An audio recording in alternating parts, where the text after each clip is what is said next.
2 రోజుల పాటు సుదీర్ఘ ఉపన్యాసాలు విన్నారు అధికారులు. కానీ అదేదో అంటారు కదా, రామాయణం అంతని రాముడికి సీత ఏమైందని. ఇప్పుడు వాళ్ళకి ఏం చేయాలో తెలియదు. ఫర్ ఎగ్జాంపుల్, బెల్ట్ షాపుల మీద బెల్ట్ తీయండి బాబు గారు చెప్పారు.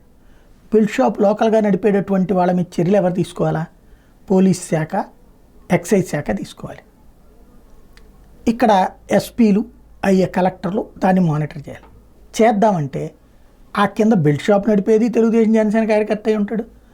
అలాగే వాళ్ళని పైనుంచి నడిపించే మద్యం దుకాణం వాళ్ళు వాళ్ళే అయ్యి ఉంటారు, లేదా వాళ్ళు అనుకూలంగా అయ్యి ఉంటారు.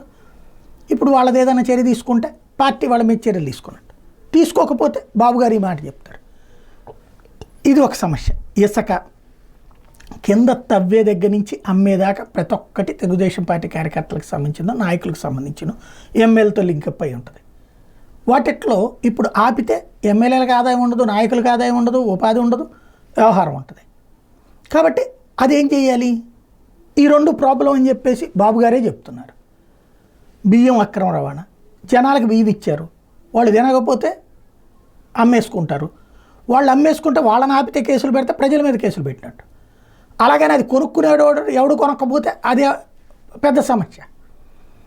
ప్రతి సమస్యకి సమస్య వాళ్ళకి తెలుసు, పరిష్కారం ప్రభుత్వం సజెస్ట్ చేయాలి. ఆ సజెషన్ లేకపోవడమే ఇక్కడ పెద్ద తలనొప్పి అయిపోయింది వాళ్ళకి.